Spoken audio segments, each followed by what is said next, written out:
उसका नाम इम्मानुएल रखा जाएगा, जिसका अर्थ है ईश्वर हमारे साथ हैं। सन्मति का सुसमाचार अध्याय 1 पद संख्या 18 से लेके 24 तक। आप सबको जय यीशु। आगमन काल का चौथा सप्ताह, बड़े दिन के बहुत करीब पहुंचे हैं हम। 18 तारीख है आज हमें पूछना है, इतवार के दिन होने के नाते आध्यात्मिक रूप में कितने तैयारी हम लोगों ने की है। क्या प्रभु को हमारे हृदय में जन्म देने के लिए हम तैयार हैं? इस मेरे हृदय रूपी घोषाले को मैंने तैयार किया है, पाप स्वीकार करते हुए, कुछ नेक कार्य करते हुए, प्रभु के वचनों पर मनन चिंतन करते हुए और अन्य अच्छे कर्मों को करते हुए क्या मैंने अपने आप को तैयार किया है? दूसरी बात है, भारी रूप से हम लोग कितने तैयारी में आगे बढ़े हैं।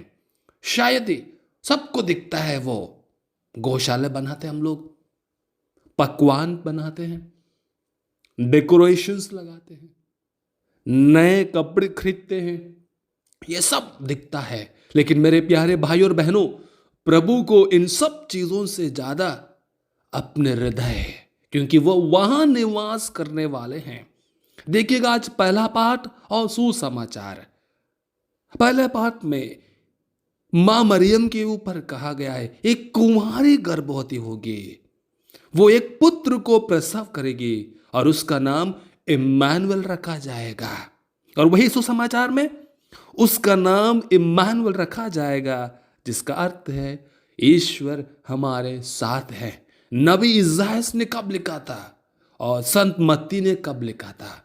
लेकिन देखिएगा, दोनों उस प्रभु के बारे में, उस इम्मानुएल के बारे में, उस ईश्वर के पुत्र के बारे में जो हमारे साथ सदैव रहेंगे, उसके बारे में लिखा है। यानी संसार के शुरुआत से ही लोगों को तैयार करते आए हैं। नबी हो गया, राजा हो गए और अन्य नेक लोग, उसके बाद आखिरी में यूहन्ना बपतिस्ता भी।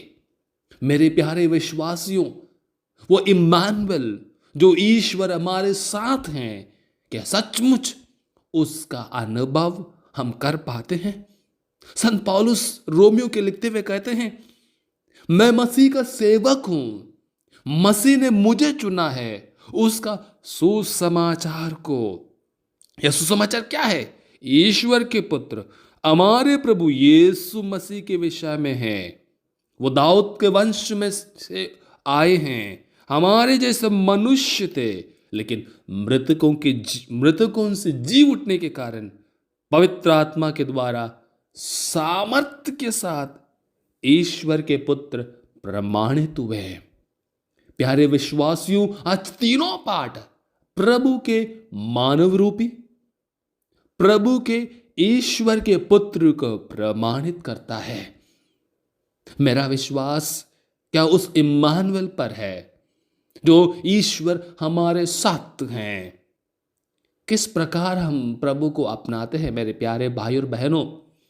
जब आज आप जब वचन सुनेंगे, तीनों पाठों पर ध्यान से सुन लीजिएगा। किस प्रकार नबी इसायाह, किस प्रकार संत मत्ती और किस प्रकार वही दोनों सुसमाचार के बारे में पौलुस कहते हैं, मैं सेवक हूं। आज हमें भी सुसमाचार को सुनने के बाद, उस पहले वचन को सुनने के बाद यह पूछना है, क्या मैं सुसमाचार का सेवक हूं? क्या मेरे जीवन के द्वारा प्रभु वचन को दूसरों के जीवन में बो पाता हूं? क्या मेरा जीवन एक बीज रूपी वचन के द्वारा दूसरों में असर डाल पाता है? मैं किस प्रकार का ईसाई जीवन जीता हूं? यदि इम्मानुएल मेरे साथ है, यदि इम्मानुएल मेरे जीवन में है, मैं सचमुच ईसाई जीवन प्रभु समान जी पाता हूं। आइए इसके लिए प्रभु से विशेष कृपा मांगे। आमीन।